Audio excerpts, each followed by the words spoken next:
Kanisa linawaalika wanawe waliotawanyika kokote duniani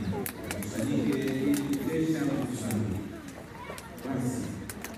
kama kumbukumbu ya mkasa ya Bwana kwa kusikiliza neno lake na kutukuza mafumbo yake,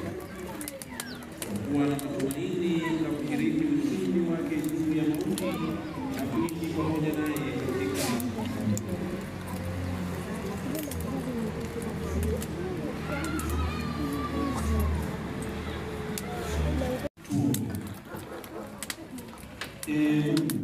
ambaye kwa njia ya mwanao uliwapa waamini moto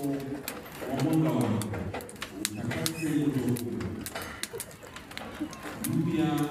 na utujalie sisi tuwape tamaa za mbinguni kwa sikukuu hizi za Pasaka, kusudi tupate kufikia kwa Roho safi sherehe za mwanga